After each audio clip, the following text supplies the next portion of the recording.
Tayo pong lahat ay tumayo. At makibukas po kayo sa akin sa unang Thessalonica, chapter 5, verse 9 to 10. Nulit ko po. 1 Thessalonians, chapter 5, verse 9 to 10. Ito po ang nasasabi. Tinawag tayo ng Diyos, hindi upang parusahan, kundi upang iligtas sa pamamagitan ng ating Panginoon Hesukristo. Namatay siya para sa atin upang tayo mabuhay na kasama niya. Buhay man tayo o patay sa kanyang muling pagdating. Pagpalain po ang salita ng Diyos at i-welcome po natin ang kanyang lingkod, Pastor Venus. Amen. Sige malakas na palakpakan.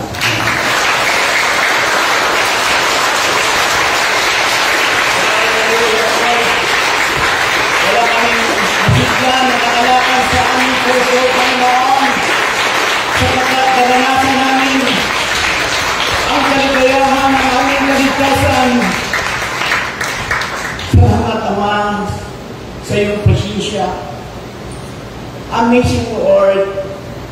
Sapagkat kanina pag-worship namin, Lord, kasama ka namin. Kaya kami, Panginoon, damang-dama namin ang iyong presensya, Lord. Kaya, Lord, thank you. Salamat sa buhay na pinagkaloob po sa amin. Sa oras na ito, Panginoon, nagpapasalamat kami sa aming Panginoong Jesucristo na nagbigay sa aming buhay. Buhay na ganap at kasya. Dalangin ko po, Panginoon, ibuhos mo po ang pangunawa sa aming lahat upang maunawaan namin ang salita na aming pag-aaralan ngayon. Salamat sa Espiritu, sa banal na Espiritu na siyang magtuturo sa amin. Purihin ka, purihin ka, purihin ka sa pangalan ni Jesus. Mula tayo sabi ng Amen. Pili na po tayo ng opo at alam niyo po, masarap po sa Panginoon.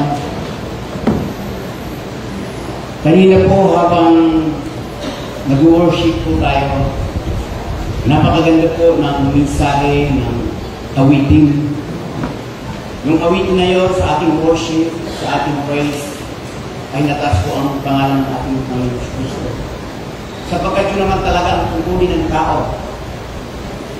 Itaas ang pangalan ng Diyos sa ating kalagitnaan. Amen! Parang ayaw mo yata itaas ang pangalan ng Diyos. Amen po ba? Amen! Mga magulang at kapatid, ang pag-aaral po natin ngayon ay review lang kasi napag-aralan naman po natin ito. Diba, kailangan natin laging pagpaalala. Alam mo po, katulad pag ikaw ay graduate ng high school, para makapasok ng college, magtitik ka ng exam. Diba ba? Pag bumagsak, hindi ka makapasok ng college. Kaya kailangan mag-aral. Kaya nga may tinatawag tayong reviewer. Diba? Yung nakapasa ng kolehiyo, titik ng board exam, titik ng civil service, kailangan nila mag-review para makapasa. Kaya yung pag-aaral natin, dati na po ito, paulit-ulit lang natin pinag-aaralan, pinapabutihan sa Panginoon. Sapagkat ang salita ng Diyos ay parang kanin. Pinasasawaan niyo ba rice? Hindi. In-English ko na, rice na. Hindi po natin pinagsasawaan. Ganun din po ang salita ng Diyos. Hindi natin pagsasawaan ang salita ng Diyos. Ngayon po ang pag-aaralan po natin, ang topic po natin, the primary purpose of Jesus Christ's death. Sa Tagalog, kasi baka mamaya, may mga hindi masyadong nakakaunawa ng Tagalog, ay nag-English, hindi po tayo sa baba.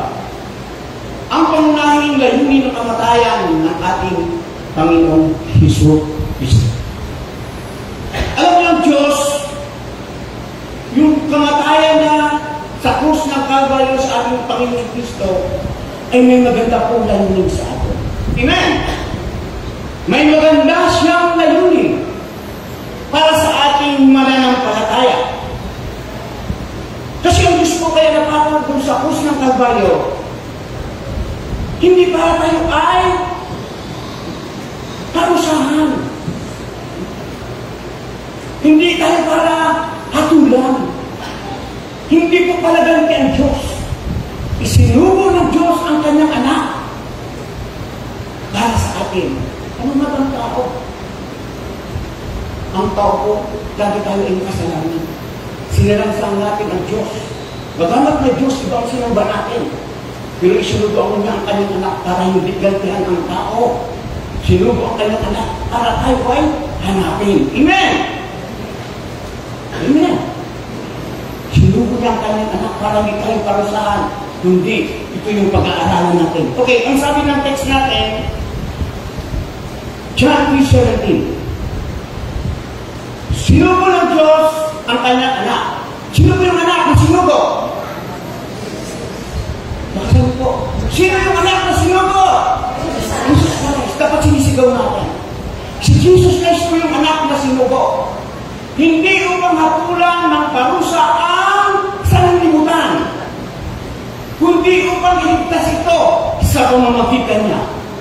Ang tao po ay sinugo ng Jesus Kristo sa tao para hindi hatulan, hindi parusahan, kundi bigyan ng mga pagpapala na bubuhat sa Panginoon. At mabalad po tayo magulang at kapatid na ikaw ay nakaupo ngayon dyan, natanggap mo ang kaligtasan mula sa Panginoon. Dahil sa kamatayan ng ating Panginoon Kristo doon sa krus ng Kalbaryo. Hindi ito mahirap unawain. Okay. Sabi nito, una, to save the mankind. Iligtas ang sangka-tauhan. Tao ba tayo? Hindi mo katap mo kung tao.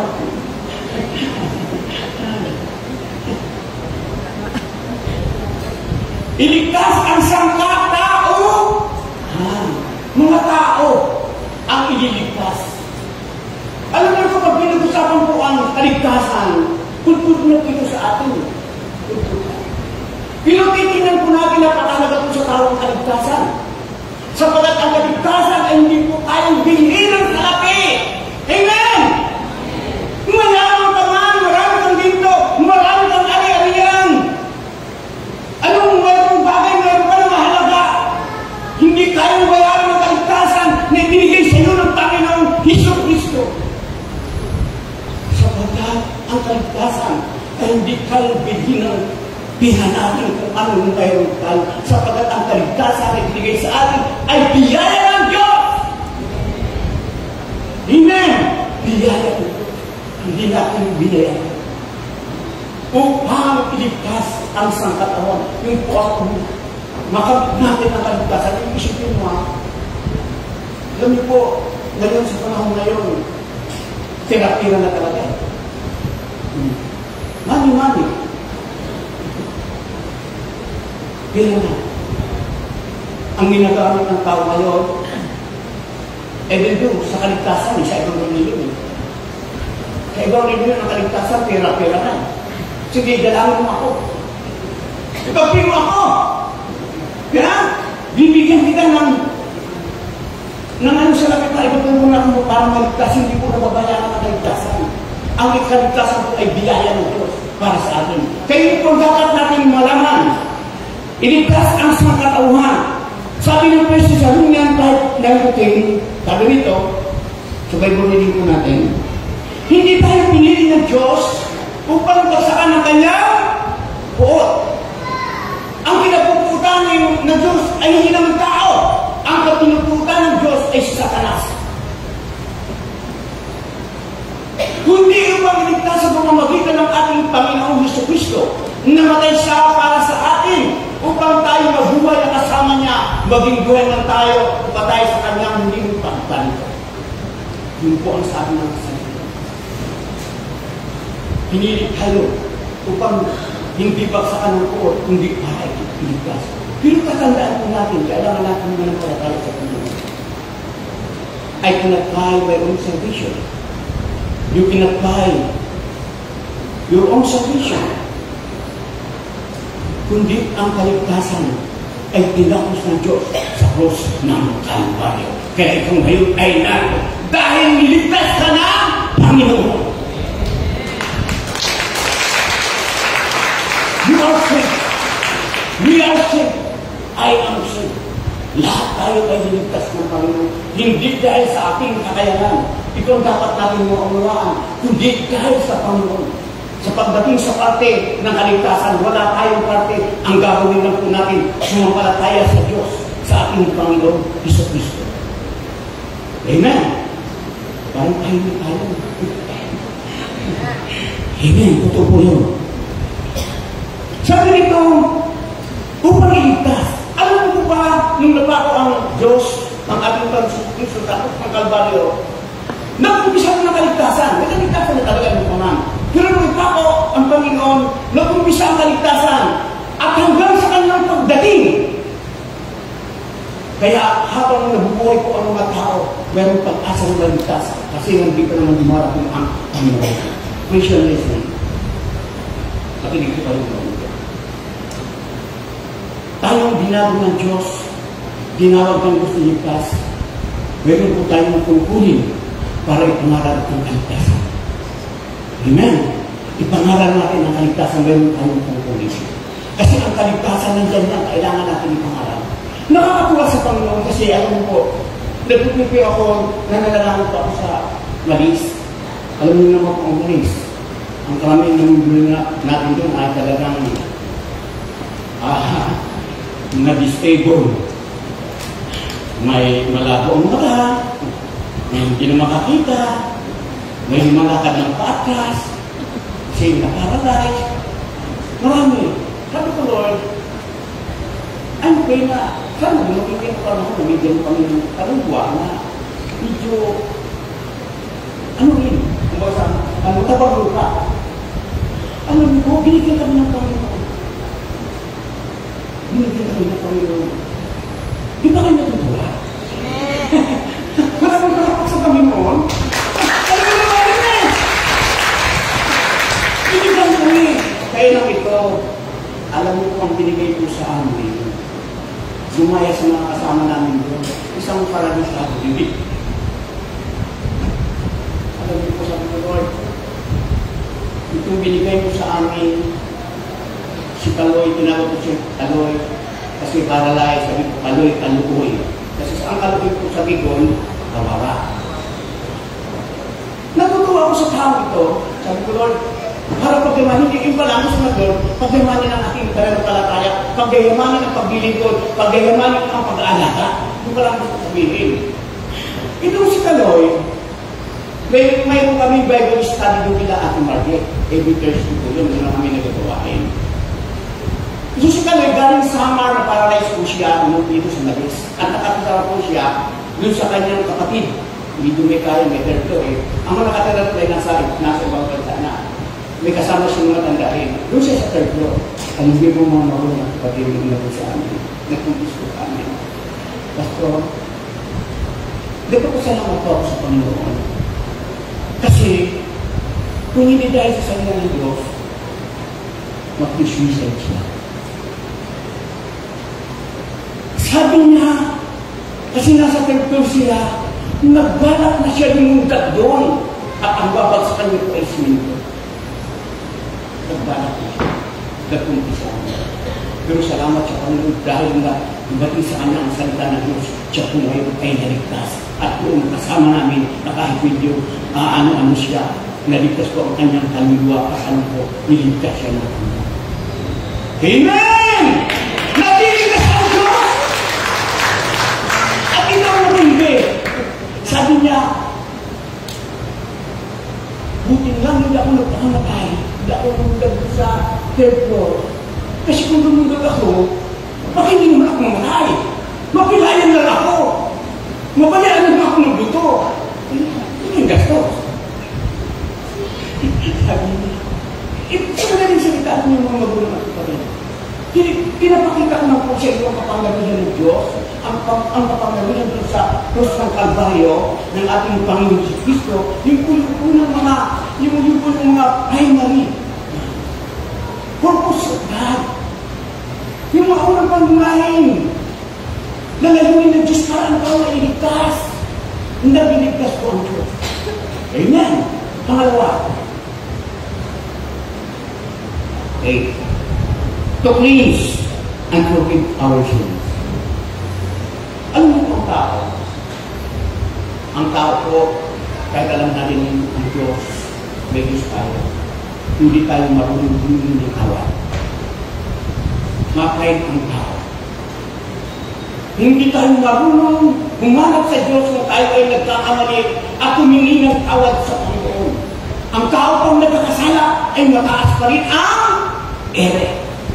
Siya na ang nagkamali. Siya na ang nakagawa ng kasalanan. Siya pa ang mababa. Pagkuha ko ang sasabihin.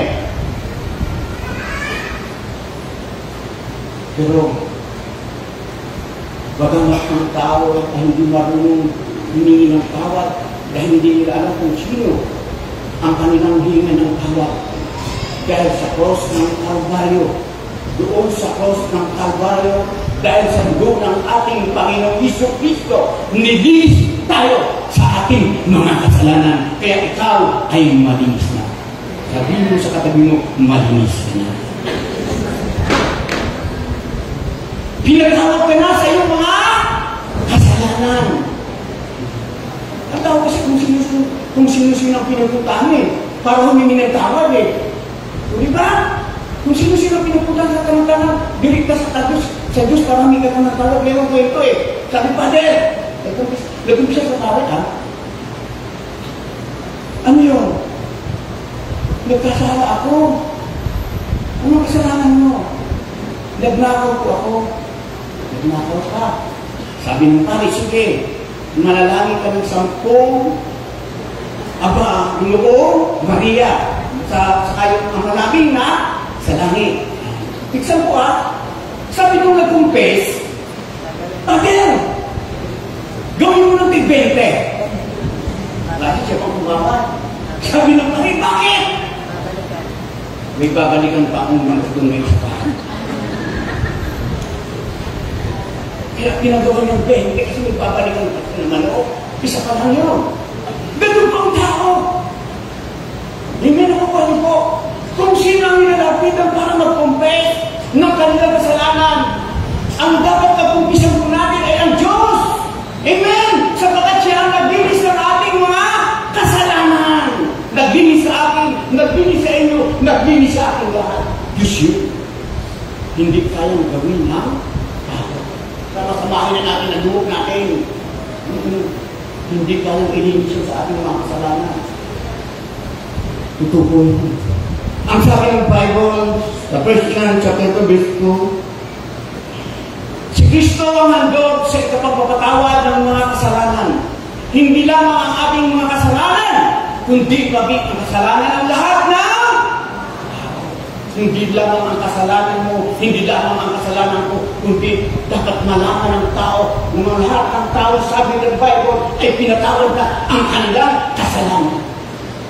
Kaya kailangan natin ipag-preach ang Word of God na maalam man ng tao, pinatawad ka na ng Diyos. Amen!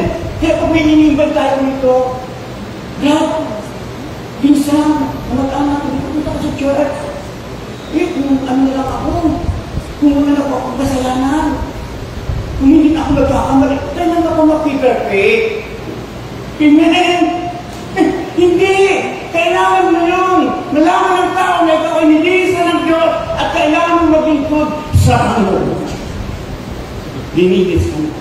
Sabi ng Abirito, inalis na po ang ating mga kasalanan. Nililis na po tayo. Nililis na po ba tayo? Tahimik sila. Ulitin ito. Nilinis na po tayo! Amen! Sigaw ako ngayon kasi medyo magandang boses ko na-practice sa paumbong at saka sa sipat kagabi.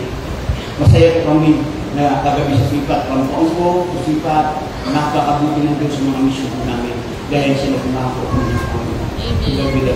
Amen! Sa Kanya ang pakulit at nangalan.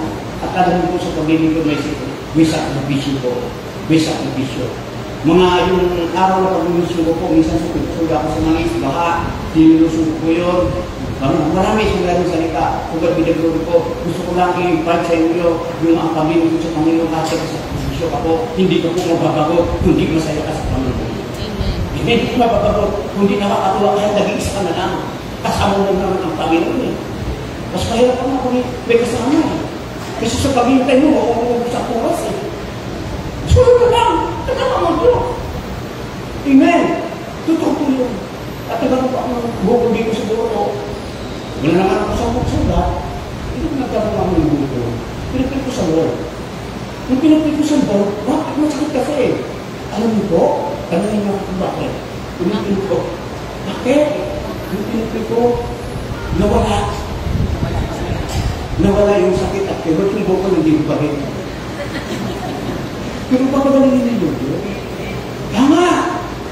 Kaya po yung pangano sa pag-ingat po natin ang gusto sa atin ang magbibigay ng kalakasan. Okay, number 3. Ano mo na yung isang verse? Number 3. May we have a full and fulfilling life. Yun po ang pangatlong layunin ng Diyos. Yung pamamaing layunin ng Diyos. Ang tao ay magkaroon tayo ng buhay na ganap at kasya.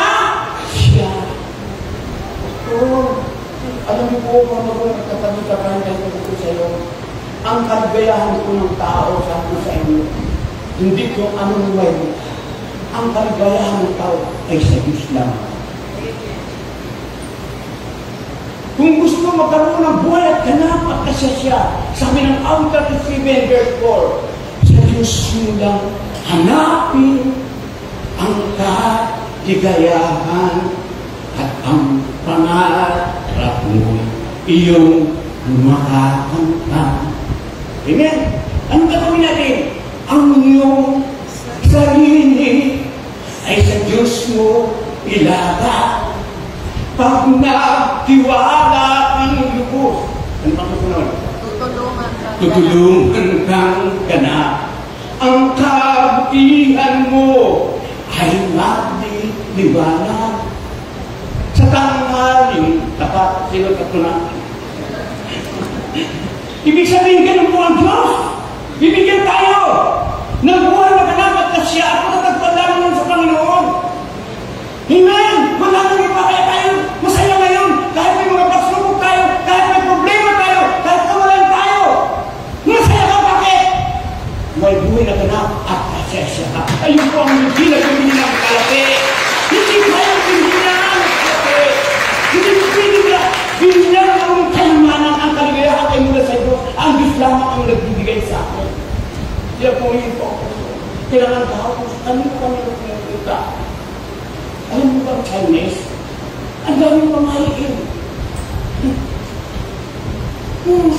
Pag Lunes, ayaw nila magbayad, ayaw nila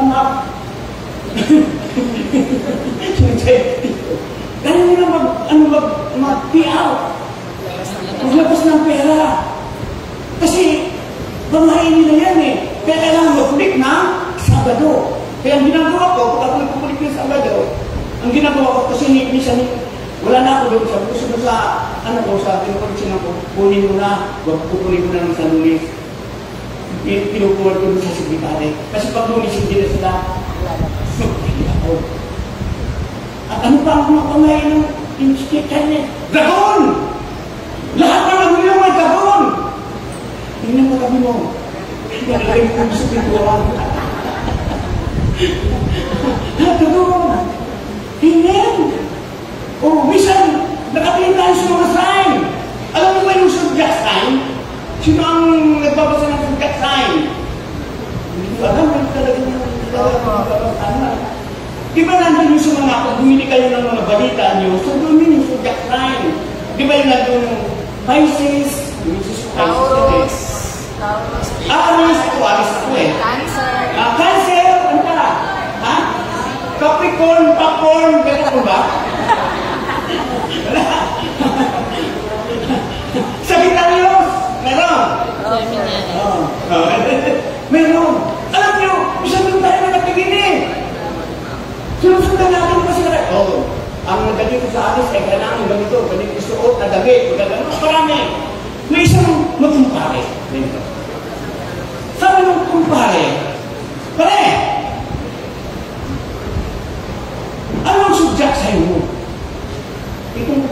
tinatanong niya, hindi marunong kung anong sudya. Kasi hindi naman nagbabasa. Parang siya, mahalaga. Hindi naman din ang bahaya binalik ko yung tanong. Ikaw pa rin, anong sudya mo? Cancer. Nag-isip. Yung ginanong. Cancer sa picture na. Hindi ka alam kung anong sudya niya. Hinanong siya, ano nagtanong ulit, ikaw pa rin, anong sudya mo? Ako cancer eh, ito ano? Goiter. Goiter! Sabi nung nagtanong, wala mo sa sudya yan. Hindi, joke lang. Ang sudya sa'yo mo talaga, ulcer. Sabi ko rin. Hindi ko pakinggan ang kulangin. Ano naman magulat ko kami? Kung tayo nakabasa eh. Para mapuno ang buhay natin. Hindi katalatan. Hanapin din natin. May we have a call and fulfilling love. Kung tuloy ng buhay na kakakasa siya, hanapin po natin si Diyos sa Panginoon. Hindi kung kanino pa man. Mabibili po tayo. Amen. Alalahanin niyo pag-uwi niyo ha. Baka mamaya, maalala niyo lang pag-uwi. Yung cancer at saka ulcer ha. Kakaguiter. Alalahanin niyo po ng Diyos ay nagbibigay. Sabi, anong sila ni Pastor Venus? Maganda. Naalala ko yung cancer at saka ulcer. Ano lang po yun? Ito yung tunay talaga na salita ng Diyos. Amen! Paano po natin ang Panginoon? Nakakapaligaw sa Panginoon. Nakakatawa. Talagang galing pa ang Panginoon. We have a call of feeling life. Sabi roon sa John chapter 10, 10b, naparito ako upang ang mga tupa ay magkaroon ng buhay na isang buhay na masagana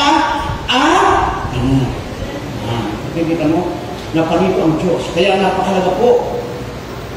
Yung po ang mga primary pangunahan layunin ng Diyos sa iyo at sa akin na tayo ay bigyan ng buhay na ganap at kasya siya. Ang problema nandyan niya, hindi man nawawala yan. Ang pagsubok, hindi man nawawala yan. Kahit sa kang kapunta, parang anin mo yan. Sino ito may anino? Taas ang kamay. Pag hindi mo taas walang anino. Saan ka pumunta? Ang anino sumusunod? Ganun din yung pagsubok. At problema ka, lalo na po sa ating mga Kristyano, ang kagandahan lang sa ating mga Kristyano, ang sabi ng Bible, sa 1 Corinthians 2:13, sabi doon, pag tayo ay dumaranas ng pagsubok, bibigyan tayo ng lakas para mapagtagumpayan natin ang pagsubok. Sino ba bibigyan ng lakas? Tatay mo? Si Pastor? Ang magbibigyan ng Diyos sa pangalan ng Jesus. Kaya, we are a victorious Christian. Amen. Tayo ay matagumpay na Kristyano. Ang matagumpay na Kristyano ay sumigaw ng Hallelujah! Hallelujah! Kung di ka sumigaw ng Hallelujah, Hallelujah! Ulitin niyo. Sumigaw ng Hallelujah! Hallelujah! Kanina malakas eh. O di ba? Nagpupuri tayo sa Panginoon. Kaya purihin po ang Diyos sa buhay po natin. Okay. Number 4. That He may be with us in His kingdom. Ang gusto ng Diyos ay makasama tayo sa kanihan. Amen! Sino rin yung gusto na makasama sa kanihan ng Diyos? Nasa kami may dalawa! Kung hindi na taas, naiwanan kayo. Amen! Gusto ng Diyos bakit tayo gusto isama doon? Kasi kung tayo galing sa paraiso, ang tayo galing sa paraiso, gusto ibalik ng Diyos doon.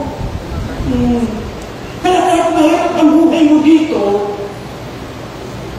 ang tinitirahan mo ay barang-barang lang, nakalutang sa ilog, pag bumabaha, lumulutang din, pag ikaw ay sumampalataya at kinilala ng ating Panginoon sa Kristo, bibigyan ka ng Diyos ng kahitan na mula sa langit. Ano ang sabi ng Bible? John 14:3.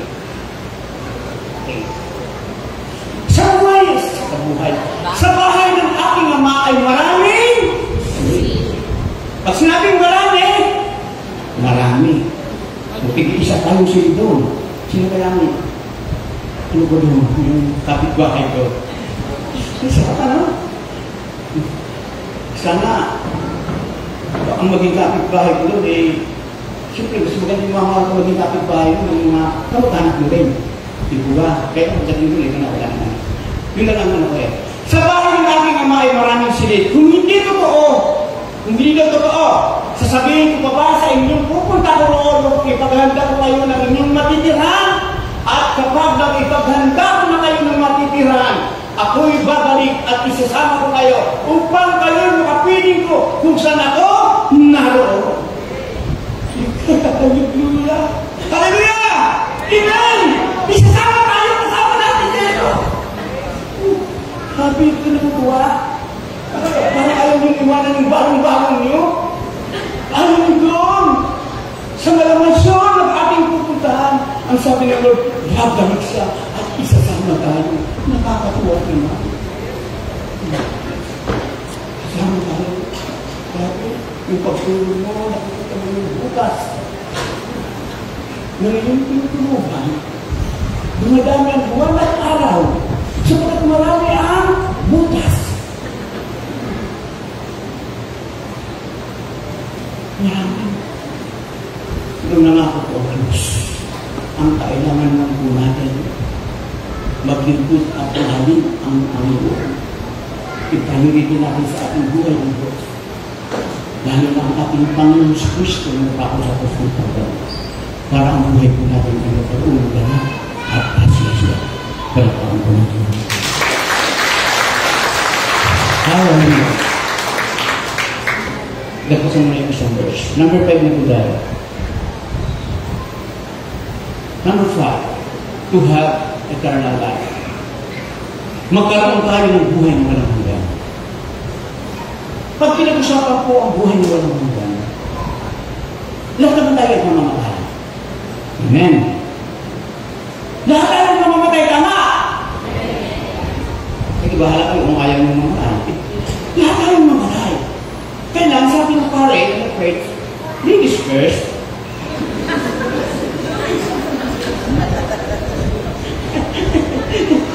Mag-inulo na kami ng lalaki. Ladies first. Di ako nakayang pa yung gift ito.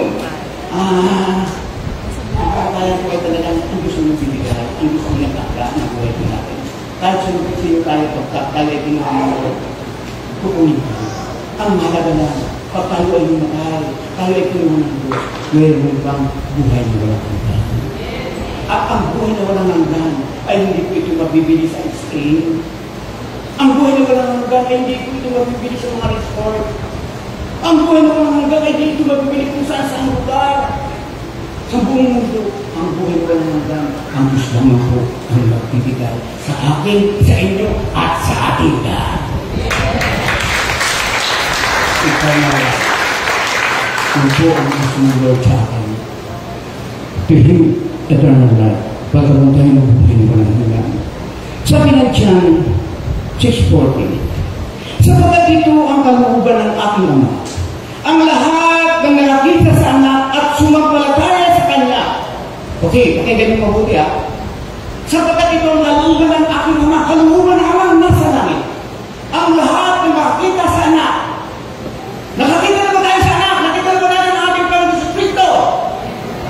Amen!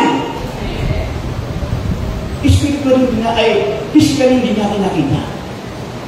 Pero naramdaman po natin ang kanyang presensya sa ating buhay. Sabi dito, ang lahat ng nakakita sa anak ay sumampalataya sa kanya at nagkaroon ng buhay na walang hanggan. Kaya spiritually nakita natin, kaya tayo ay sumampalataya. Pakuha niyo po.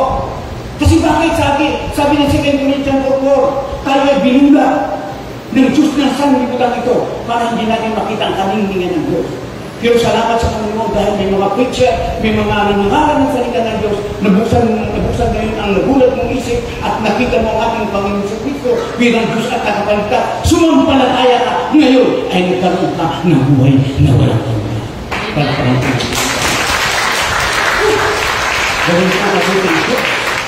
Nagkaroon tayo ng buhay na walang hanggan. Yun po ang kalooban ng Diyos. Okay. First John chapter 5, Pinagigit ka. At ito ang patotoo. Ipinagaloob sa atin ng Diyos ang buhay na walang hanggan. At ito'y makakamtan natin sa pamamagitan ng Kanyang anak. Kung ang anak ng Diyos ay nasa isang tao, pag si Kristo daw ay nasa iyo, nasa isang tao, mayroon siyang anak, buhay na walang hanggan. Ngunit kung wala sa Kanya, ang anak ng Diyos, ay wala siyang buhay na walang hanggan. Kaya kahit mabait ka, kahit nahihiyong ka, kahit nagkakalog ka, nagunit ka na, pag wala si Kristo sa buhay mo, wala kang buhay na walang hanggan. Pero pag si Kristo ay nasa iyo, may buhay na walang hanggan. Purihin ko ako. Amen. May buhay na walang hanggan. Okay.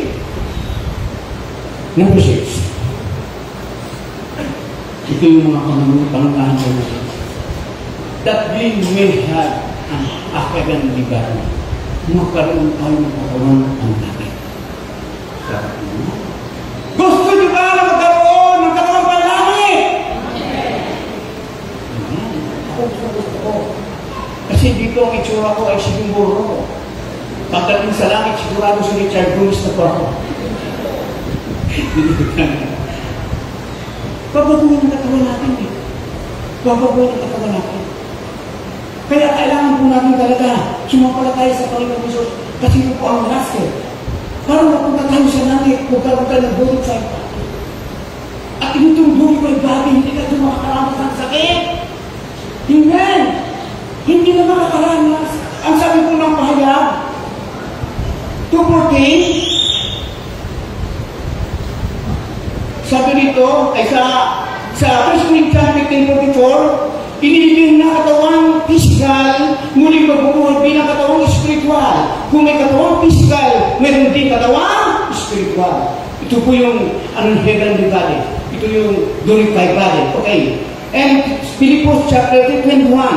Sa pamamagitan ng kapangyarihan ginamit niya sa pagpapasuko sa lahat ng bagay, ang aking katawan, may kahinaan ay babaguhin niya upang maging katulad ng kanyang katawan, malubali.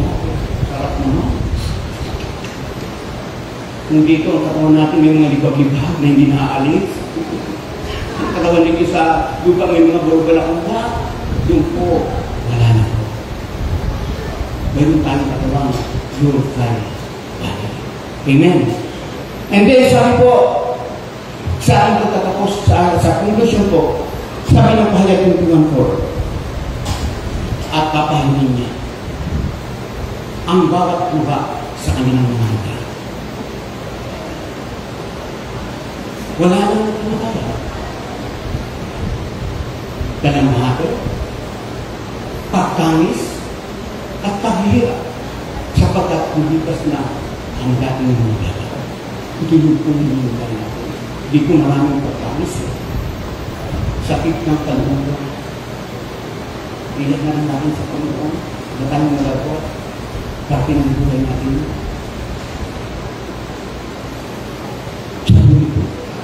He will wipe away our thirst from their eyes.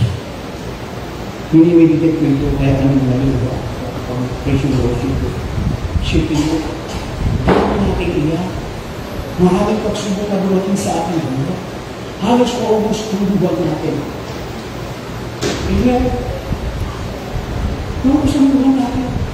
Yung ang sabi ng Panginoon, pagdating ng Panginoon, papahiling niya ang ating mundo.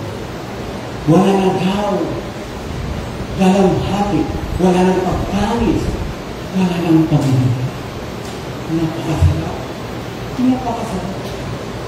Pati pagkatapos na rin kong kain. Pero kung bata, may anak na binigyan. Nagkaroon sila ng party-party. Sabi ng anak sa tatay, Daddy, meron po kaming party-party. Sabi ng tatay, kapilala namin ka anak, basta umuwi ka ng umaga. Sabi ng anak, opo Daddy, kailan? Hanggang wala na po. Wala po. Kasi para may gawin na. Siyempre, ang dati naman, dahil naman yung anak, binigyan, sige na. Sige na. Pero may usapan tayo. May usapan tayo. Ano yung dati? Pag hindi ka naka-uwi ng alauna, dito ka sa labas ng bahay, natulog. Sa labas ng bahay, malamok, malamig, nakakatakot. Kung pilit ng bata sige namin! Mayag ako! Sige, paano mo dati? Sige, go! Ngayon, party-party na. One minute ticket. Party-party! Sumasayaw Grabe! Sumasayaw talaga ng bata. Alas 11, pero baaga pa. Kaya naman. Spaghetti pa bata. Grabe! Nakita! Grabe! Sumayaw talaga! Kita! Alam mo naman! May alam na lang ang sa kanyang tatay niya Sabi na ko. Pero kung hindi siya, hindi ako ng tatay ko. Sayaw! Hindi! Enjoy! Hanggang dumating alas 2, hanggang dumating ang alas 3. Sabi na alas 6 na, umuwi na. Sigurado, hinintay ako ng daddy. Pag-uwi niya sa bahay, pagbukas niya doon sa gate, pagpasok mo sa aming bahay, papasok na siya. Madilim ang paligid. Madilim ang paligid. Ating gabing walang hanggan. Sabi niya, namin yung bata parang pinapilitay ng daddy ko. Alam ko, mahal ako ng daddy ko Pumunta siya sa pinto. Nakalak ang pinto. Ano naman yun? Parang lang yung bata Umupo siya sa isang gabi. Sa gilid na kanyang bahay. Takot, nanginginig. Dahil wala siya kasama. Mamaya, natatat ako sa kamay ko. Maya, nagbukas yung pintuan. Naaninat ng bata, tatay ko. Tatay ko. Bumukas ang pintuan. Bumukas yung tatay. May dalang humot at unahin.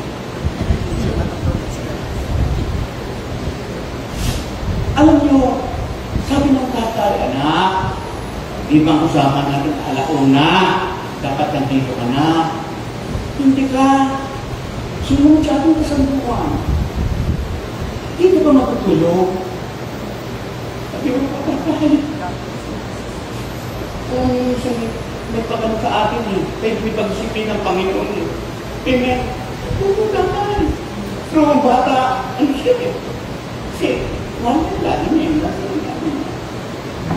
Hindi ko matutulog. Malamo. Madilim. Pero anak,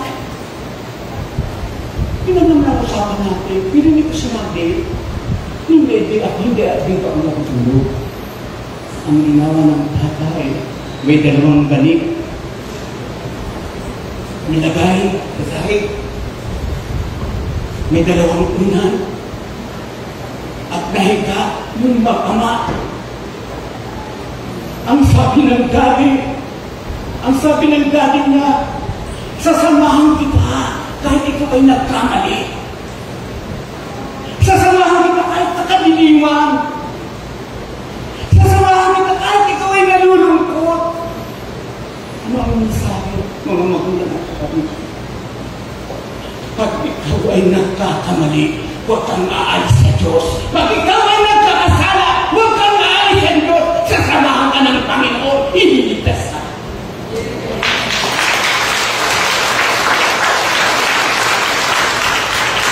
Pag ikaw ay dumaraan sa katiliwan ng mundo ito, sa mga pagsubok at problema, na nandiyan ang mga talatagan ka ng lamig at hindi kayo iwanan. Kahit anong klaseng problema at pagtutugan ng Diyos, kasama mo ang Diyos. Ganun din tayo. At sa kanyang pagtakot, hindi na siya natakot dahil sa kanyang lamok. Ang lamok, bakit wala ka? Dahil nandun, yung tatay na nakapagisa. Anong mensahe ng mga magulang? Lahat ay gagawin ng Diyos para sa atin. Para sa iyo. Para tayo ay makarating sa piling ng Panginoon. Kaya sa buhay natin dito, anong hirap? Anong pagsubok? Ang Diyos po ang bahala sa samahan ka ng Panginoon. Hindi tayo iiwanan! Hindi tayo mawawala ng Lord! Yung po ang sabi ng Biblia, ang pangako ng Diyos ay hindi po kumukupas. The promises of God is never fail. Ang pangako niya noon hanggang ngayon ay gagawin niya para sa akin, para sa iyo. Sa pagkataan ng Diyos na isa sa atin ay mawala sa kanyang kamay. Mahal tayo ng Diyos. Mahal ka ng Diyos. Mahal tayo ng Panginoon. Ang magulang ng kapatid, nawa, supahan ka na, may pagkakaway na, misahan natin ngayon, ang gagawin lang po natin, pahalagan po natin, the primary purpose of Jesus Christ. Pahalagan po natin ang mga pangunahing layunin ng Diyos sa atin. Pahalagan po natin ang ating kaligtasan. Kung tayo may nagkakamali, hindi tayo nakawad sa Panginoon. At alalahanin natin tayo makasama din at kanyang kanyang. At tatandaan po natin kung Diyos po ay nangako ng buhay na ganap at kasesya. At magkakaroon ka ng buhay na walang hanggan. At darating ka ang katamang buko na ito. Pag dumating na po ang pangmating hakdan ng Diyos, hindi man tayo namatay at pag dumating ng Panginoon, magkakaroon po tayo ng glorified body. Palakpakan po natin.